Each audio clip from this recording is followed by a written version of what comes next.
mengajar blok 16 hari ini, di mana kita akan membahas tentang radio imaging pada digestive system ya. Nama saya Dr. Putri Amelia Rizky, spesialis radiologi. Salam kenal untuk semuanya ya. Langsung aja di sini kita, mohon maaf, langsung aja ya. Di sini dari modalitas pemeriksaan, apa ya sih radiologi itu? Radiologi itu adalah model pencitraan yang mencitrakan seluruh organ tubuh manusia, di mana memang bisa dibantu dengan beberapa modalitas, di mana untuk eh, digestive system sendiri itu bisa menggunakan foto konvensional, di mana ada yang eh, sering kita dengar sebagai foto X-ray abdomen, atau foto BNO, atau foto BOF, atau yang mana paling sering terdengar di telinga kita. Kemudian juga modalitas yang selanjutnya adalah barium study, di mana barium study itu adalah eh, pemeriksaan atau pencitraan modalitas yang menggunakan kontras eh, untuk mencitrakan traktus digestivus. Kemudian USG, ultrasonografi menggunakan gelombang suara dengan frekuensi yang tinggi. Kemudian CT scan menggunakan X-ray sama seperti konvensional, namun berdosis lebih tinggi karena dia lebih spesifik mencitrakan seluruh organ tubuh yang ingin dievaluasi. Kemudian selanjutnya adalah MRI atau menggunakan gelombang magnet ya. Pada prinsip dasarnya sendiri X-ray itu dia kalau dari foto konvensional biasa itu biasanya kalau gas udara itu berwarna lucens atau warna hitam. Kemudian untuk PET itu sendiri untuk gambaran radiografinya itu dia berwarna dark gray. Kemudian untuk soft tissue sendiri atau cairan dia berwarna light gray. Kemudian untuk tulang dan klasifikasi atau juga batu biasanya dia berwarna radio opak atau warna putih. Kemudian yang paling densitas yang paling tinggi itu adalah metal. Metal itu di mana dia intensinya berwarna sangat putih dibandingkan tulang, batu maupun klasifikasi. Kemudian untuk pemeriksaan foto abdomen itu sendiri, itu ada yang dengan persiapan, ada yang dengan tanpa persiapan. Di mana kalau untuk dengan persiapan itu biasanya pasien-pasien yang akan dievaluasi yaitu traktus urinarius, misalnya mau lihat ginjalnya atau mau lihat ada batu ginjal atau tidak, biasanya pasien itu akan dipersiapkan terlebih dahulu. Namun pada kondisi emergensi, misalnya pada pasien-pasien ileus, akut abdomen, curiga perdarahan, curiga ada apa namanya ada obstruksi, biasanya tanpa persiapan. Karena kalau dengan persiapan pasiennya akan lebih menderita ya. Kalau seandainya tanpa persiapan itu biasanya pasien-pasien emergensi. Nah, persiapannya apa aja dok? Persiapannya itu biasanya 1 hari sebelum foto BOF atau BNO, pasien diberi makan bubur kecap, atau pasien juga diberikan laktasid, laksansia atau seperti pencahar, di mana disuruh perbanyak minum air putih.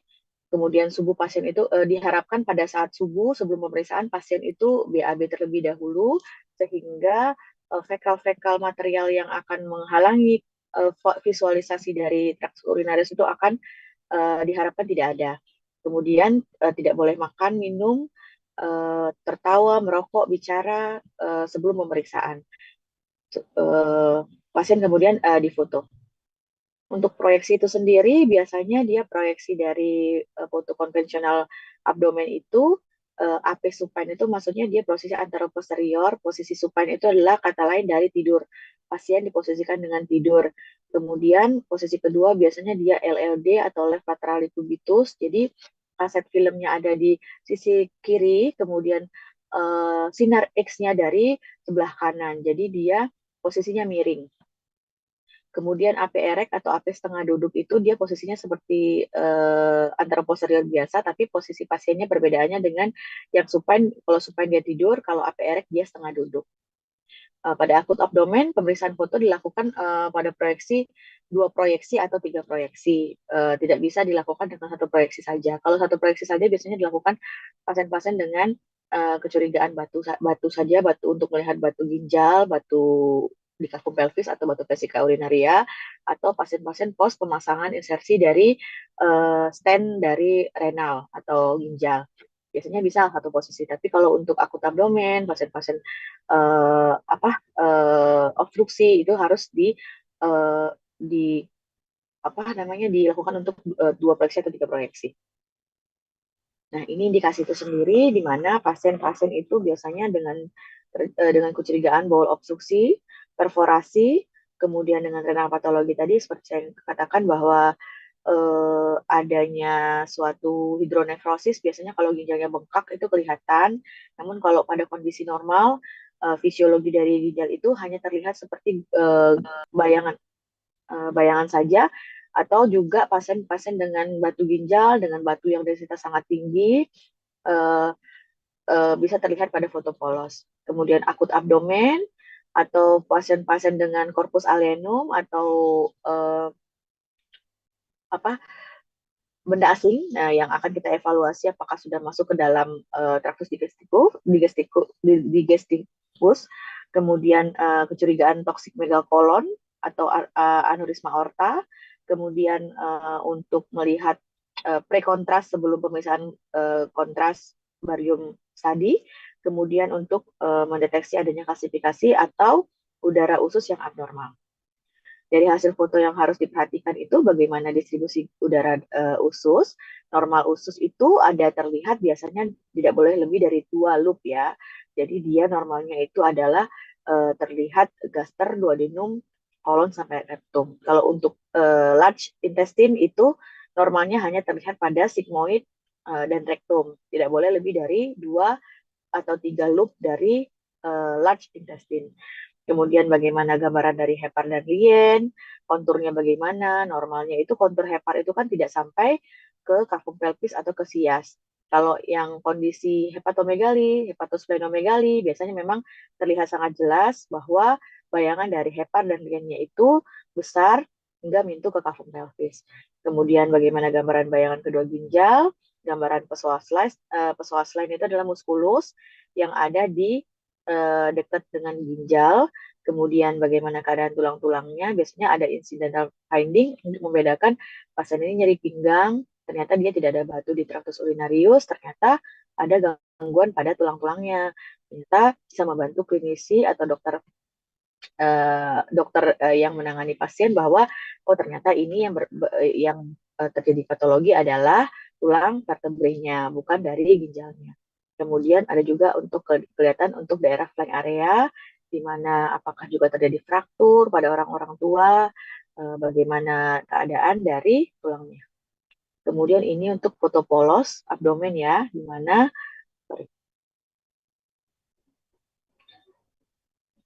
nah, ini yang dilingkarin ini kan seperti yang terlihat bahwa yang sebelah kanan itu ada bayangan dari hepar, yang sebelah kiri, yang kanan itu adalah kanan pasien, itu kiri kita ya, Dek ya. Kalau kiri sebelah kanan kita yang digambar ini itu kiri pasien. Nah, jadi yang sebelah kanan kita itu lien, sebelah kiri kita itu adalah hepar. Nah, di mana ini terlihat sangat jelas evaluasi-evaluasi bayangan dari hepar, lien, ginjal, kemudian tulang-tulangnya bisa kita evaluasi. Nah, ini untuk uh, uh, imajinasi dari gambaran foto polos abdomen ini, di mana ada liver, spleen, ginjal kanan, ginjal kiri, uh, ada beberapa loop dari kolon, kemudian loop dari gaster itu kelihatan sehingga dikatakan bahwa foto ini masih dalam keadaan normal, di mana distribusi udara usus itu harus diperhatikan harus sampai ke kafum pelvis.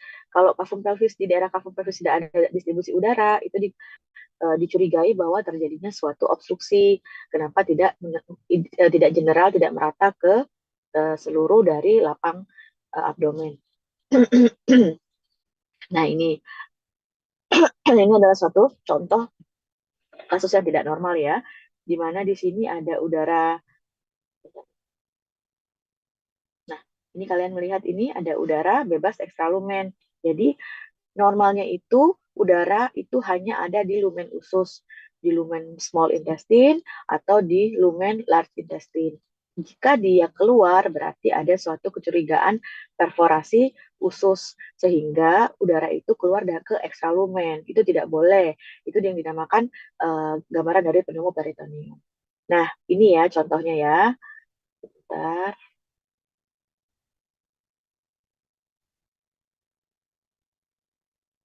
sebentar.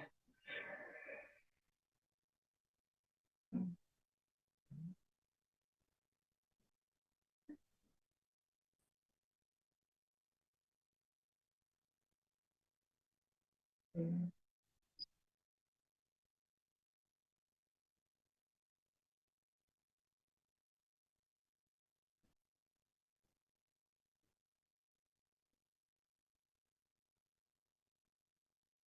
gitu.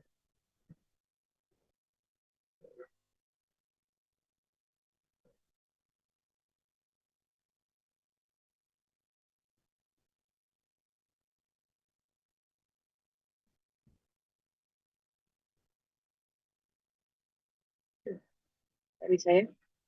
Bisa, bisa.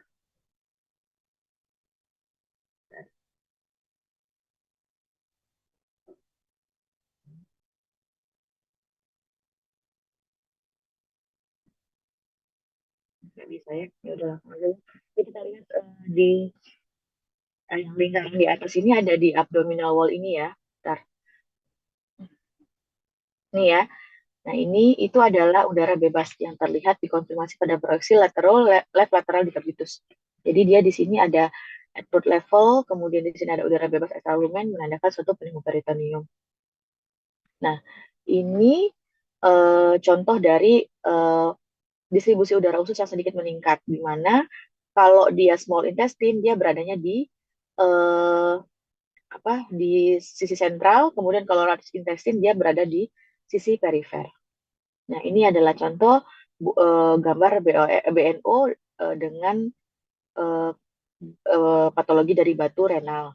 Nah, di sini kita lihat bahwa ada bayangan radio opak putih, bentuknya oval, proyeksinya pada ginjal kiri, dan kemungkinan walaupun dari bayangan dari ginjalnya tidak terlihat jelas, kan setidaknya kita tahu bahwa setinggi dari L1 hingga L34 itu adalah proyeksi ginjal kiri, nah di mana terdapat bayangan batu radio opak atau memang kemungkinan bisa jadi di ureternya juga bisa, karena kita kan nggak kelihatan jelas ya kalau dari foto polos abdomen seperti ini bahwa ini adalah di muara ureternya, apa di pelvic kalisealnya atau di bayangan ginjalnya.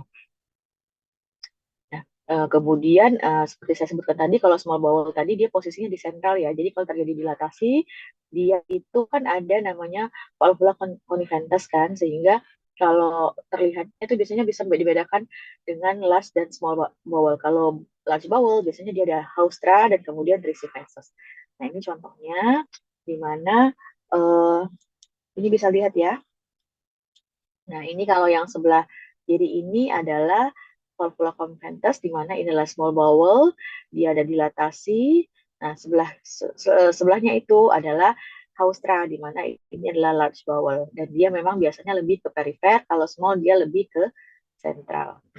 Nah, ini ileus obstruksi small bowel, di mana terlihat valvula conventusnya, distribusi udara usus meningkat dengan dilatasi pada small intestine, dengan dilatasinya biasanya kalau dari small intestine itu adalah cm, kalau large intestine lebih dari 6 cm, kalau sekum dan rektum lebih dari 9 cm baru dikatakan dilatasi. Nah, ini adalah small bowel obstruksi, di mana terjadi dilatasi dan peningkatan distribusi udara usus, dikonfirmasi menggunakan gambaran CT scan dengan soft tissue window dengan potongan aksial bahwa memang terdapat untuk obstruksi pada small intestine. Nah, ini adalah suatu contoh patologi dari large intestine di mana terjadi puntiran dari kolon sigmoid sehingga jadi mesenterium dengan kolonnya itu kepuntir, atau apa ya kata awamnya itu adalah eh, muter sehingga dia obstruksi di sisi proksimalnya membentuk gambaran cavity bean. Jadi dia dilatasi besar pada sisi proksimal karena di bawahnya itu dia eh, terpuntir sehingga dia obstruksi total dan bisa menyebabkan nekrotik ya. Jadi ini kalau tidak cepat-cepat diselamatkan akan menyebabkan kematian dari jaringan pada kolon itu sendiri. Nah, kemudian untuk selanjutnya adalah modalitas barium study, di mana barium study itu adalah menggunakan media kontras barium, di mana bisa mengevaluasi sesuai dengan kebutuhan patologi yang ingin kita evaluasi, di mana kalau seandainya ada suatu kecurigaan patologi pada esofagus, itu namanya adalah barium swallow atau esofagogram. Kalau untuk mau melihat lebih bawah lagi dari esofagus, misalnya dari gastroesophageal junction atau apakah terjadi malrotasi gaster, itu adalah OMD atau barium meal atau barium tadi. Kemudian kalau lebih bawah lagi namanya barium follow through. Jadi dia bisa langsung dari gaster ke pylorus, duodenum, jejunum, ileum itu dievaluasi namanya barium follow through. Kemudian kalau dari bawah dari apa namanya melawan arah gravitasi itu namanya barium enema atau colon in loop. Jadi dia dari bawah dari rektum dimasukkan kontrasnya, kemudian evaluasinya ke sisi proksimal. Untuk X-ray-nya sendiri menggunakan fluoroskopi. Jadi kalau X-ray yang biasa itu ya kan kalau foto konven itu dia diposisikan pasien langsung difoto jebret gitu ya kayak fotografi biasa, hasilnya langsung bisa dilihat uh, dia diam posisinya. Tapi kalau fluoroskopi itu dia bisa saat kita masukkan kontras itu bisa langsung kita foto, terus nanti dia akan jalan. Jadi kayak video nanti jadinya. Nah, ini apa-apa saja yang bisa kita evaluasi dari sisi proksimal, dari traktus digestivus, ada apa? Esofagus, di mana kalau ada terjadi akalasia atau tanda-tanda tumor esofagus atau pasien-pasien GERD, biasanya pasien-pasien reflux, itu bisa kita lakukan dari proksimal hingga ke gaster, duodenum, jejunum, ileum. Kemudian kalau dari bawah itu bisa barium enema atau kolonium. Nah ini ya kalau yang upper GI contohnya dia kelihatan gasternya. Kemudian kalau barium enema itu yang sebelah kanan itu terlihat kolon, dia dievaluasinya dari bawah. Barium swallow tadi esofagogram menggunakan fluoroskopi.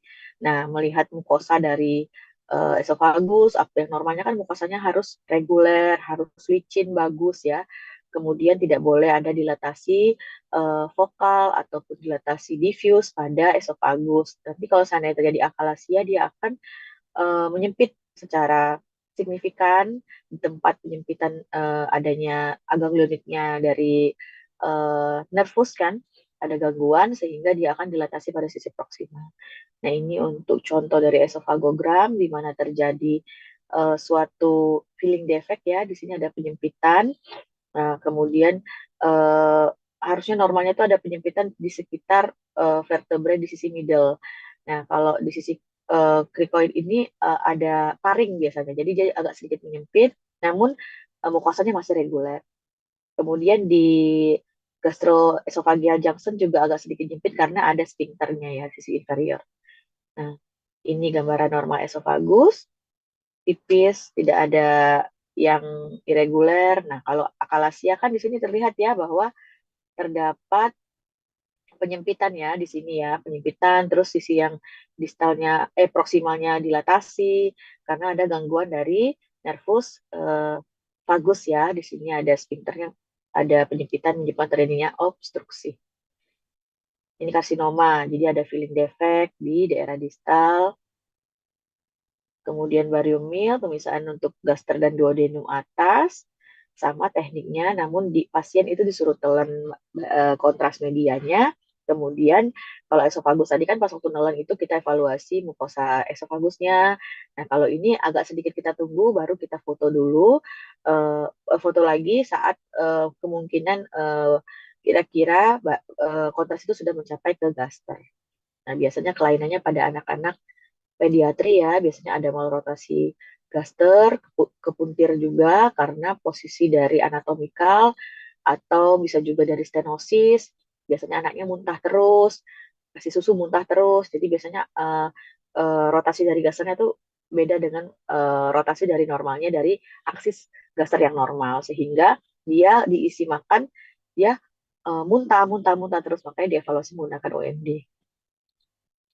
Nah, ini mukosa barium tadi itu apakah ada filling defect atau additional shadow, di mana ada tambahan gambaran warna hitam di luar dari lumen khusus, biasanya pasien-pasien dengan kanker.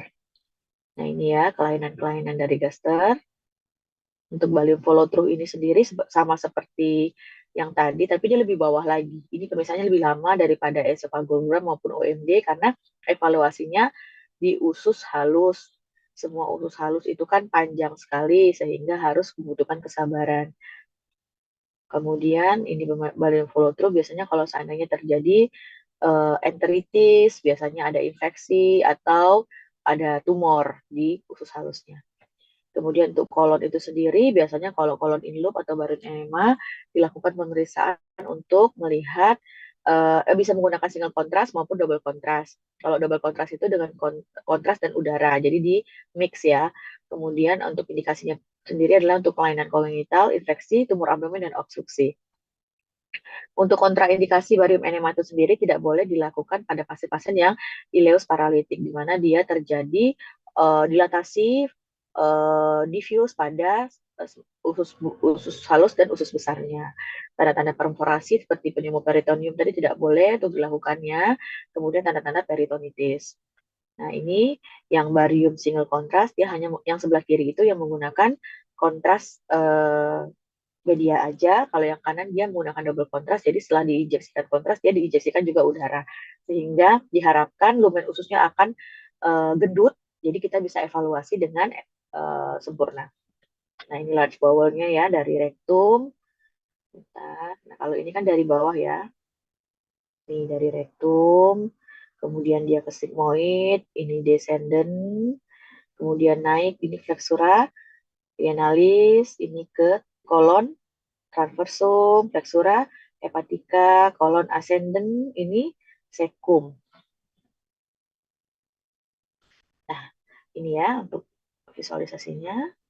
Nah, ini kalau contohnya dia terjadi adanya filling defect. Ini ada kelihatan nggak kalian? Seperti lumennya tidak sesama dengan proximal dan distal. Dia ada kayak penyempitan pada lumen khususnya karena adanya massa pada kolon yang dinamakan kalau dari secara radiografi namanya apple core appearance. Dengan menggunakan, nah kalau selanjutnya adalah modalitasnya adalah ultrasonografi, yang ini yang paling mudah dilakukan, biasanya non invasif tanpa radiasi, cepat dan lebih bisa bedside sebelah pasien gitu, nggak harus ke kalau dengan menggunakan USG yang mobile ya, misalnya di IGD ini ada pasien-pasien trauma, kita bisa lakukan segera menggunakan USG. Nah, ini menggunakan transducer, namanya transducernya tipenya curve. Kalau untuk abdomen, jadi kan ada yang linear, ada yang curve. Kalau yang curve ini yang cembung ini untuk frekuensi yang lebih tinggi, di mana dia untuk lebih rendah, sorry, untuk mengevaluasi struktur organ yang paling dalam. Biasanya dia kalau di posisinya di sagittal dan transversal seperti di gambar ini untuk mengevaluasikan dari ginjal, organ-organ di intraabdomen yang tervisualisasi. Biasanya dari hepar, kemudian dari pankreas, gallbladder, renal, lien, atau spleen, kemudian VU terlihat. Dia seperti warnanya juga sama, hitam itu namanya hipoekoik. Kalau dia eh, cairan atau pada kayak seperti vesika urinaria dia namanya anekoik. Kemudian kalau dia eh, batu biasanya hiperekoik atau massa juga kadang-kadang hipoekoik, kadang hiperekoik. Jadi, ini selanjutnya adalah CT scan. Izin saya lanjutkan untuk yang selanjutnya ya.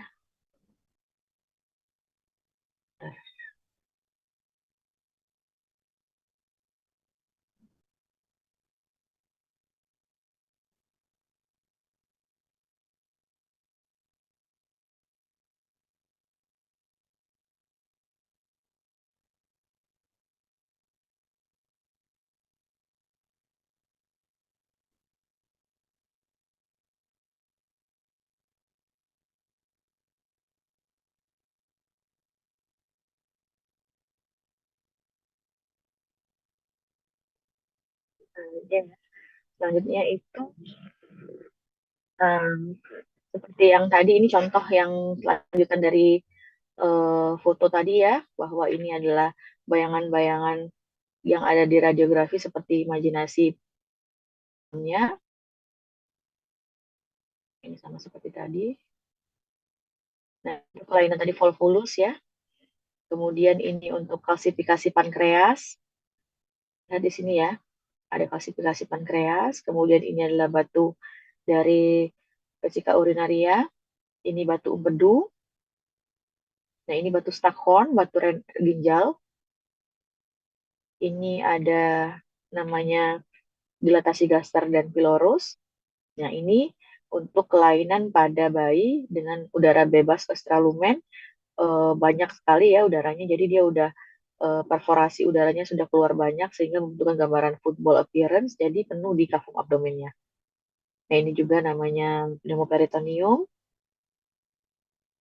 Nah, ini pneumoperitoneum. Kemudian ini tumor gaster ya, penurunan BB.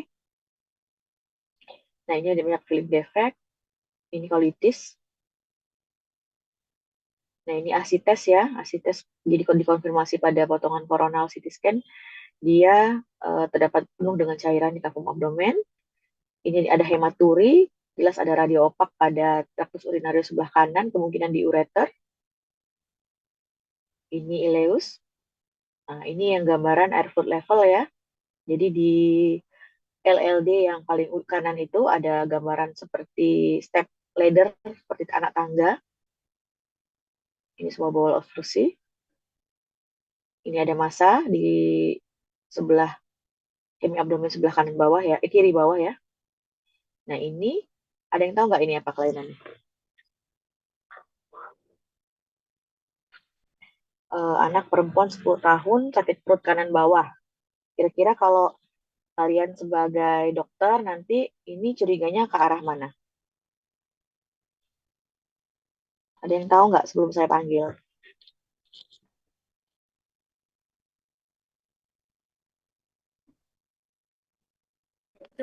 Appendicitis. Ini siapa yang ngomong? Halo? Siapa yang jawab tadi siapa?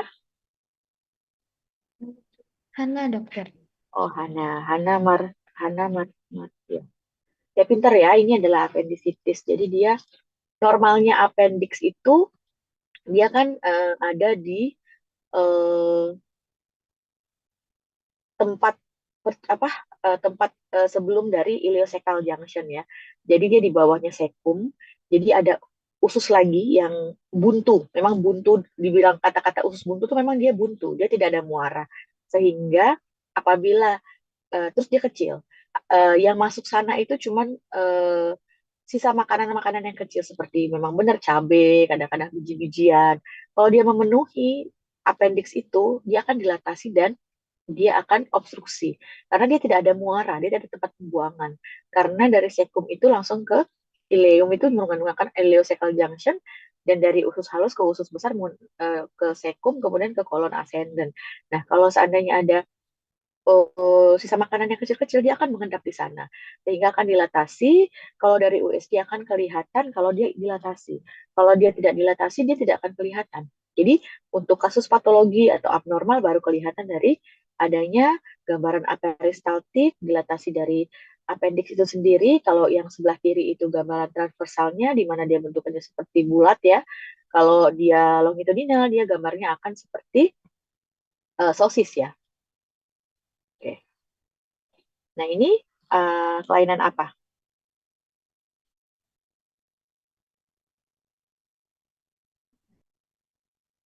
kira-kira? Ada yang bisa bantu jawab?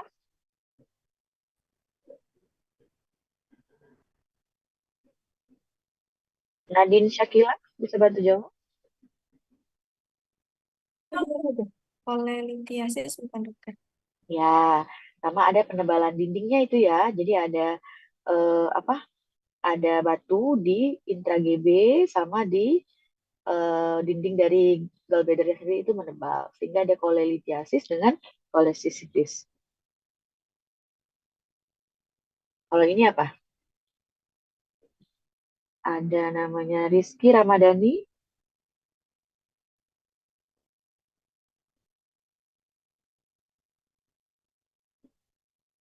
Rizky Ramadhani ada.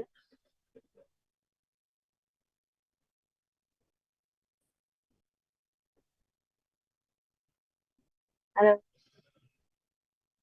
Rizky Ramadhani. Gak ada ya?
Izin saya dokter.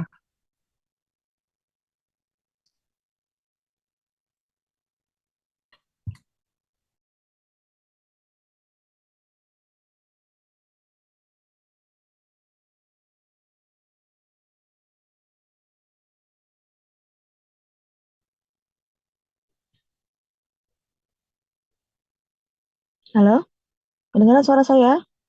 Kedengaran dokter.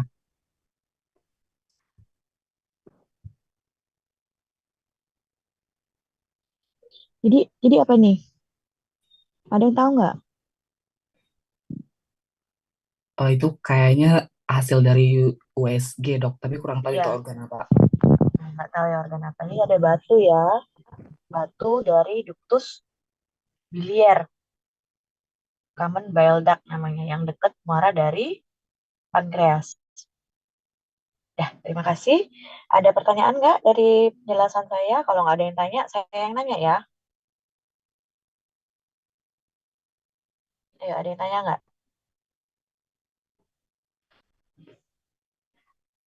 Ayo dibantu.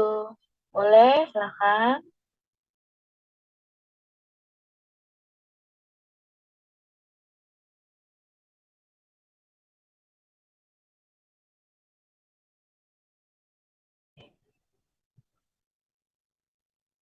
Nah, kalau yang ini dua terakhir berarti ini ya. Oke. Nah, ini kan saya nggak bisa annotate karena saya pakai iPad ini. Nih, dari yang gambaran ini kan kalian lihat ya, ada yang dinding berwarna hiperekoik itu, sama ada putih-putih itu di tengah dari warna hitam. Nah, itu adalah polip, polip GB, sama kemungkinan kecurigaan ada batu juga. Karena kita harus melihat bahwa sesuatu yang normal pada gallbladder itu dia berwarna hipoekoik aja. Nah, terus dindingnya itu tidak cenderung tidak menebal kalau kondisi normal. Nah, kemudian nah ini dia memang pada USG itu sulit untuk mengevaluasi ductus biliar. Jadi memang yang kelihatan itu biasanya dia intrahepatic bile duct yang kanan atau yang kiri yang di hepar. Jadi kan ductus biliar itu ada yang intrahepatal, ada yang ekstrahepatal. Kalau intrahepatal dia benar-benar di dalam hepar. Jadi waktu kita memvisualisasikan hepar, kita kelihatan bentuk dari ductus biliarnya. Tapi kalau ekstrahepatal itu seperti common bile duct, ke common apa eh, di luar dari hepar.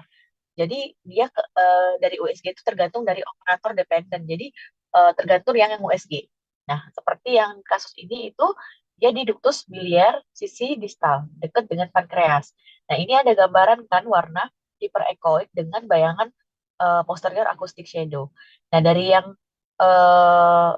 panah warna kuning ini kelihatan kan ditunjukkan dia ada bayangan putih terus dia mantul warna hitam. Berarti dia ada batu. Nah, ada batu, terus ada juga penebalan dari dinding dari ductus biliar itu sendiri. Kemungkinan ada kolangitis disertai dengan kolidokolitiasis. Jadi ada batu di distal CBD. Ya, ada apakah masih kurang jelas? Iya, tapi harus konfirmasi dia harus ada posterior acoustic shadow. Jadi ada pantulan warna hitam di sisi bawah dari batu tersebut. Cuma kalau enggak, itu bedanya dengan kalsifikasi. Kalau kalsifikasi dia warnanya juga putih, tapi dia tidak ada gambaran posterior acoustic shadow atau gambaran bayangan hitam dari shadow dari di bawah batu tersebut. Ya, lagi kamu bisa mau nanya? Itu lagi?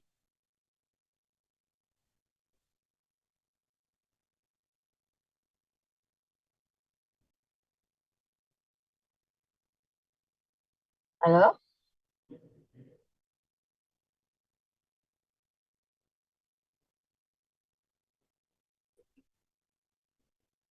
Ada yang mau nanya lagi nggak?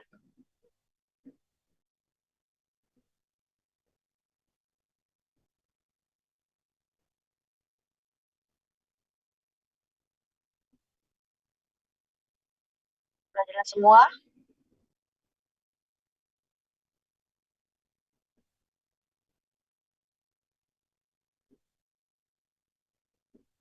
Udah. Ini aku kasih ini ya, apa namanya? Link dari postesnya ya.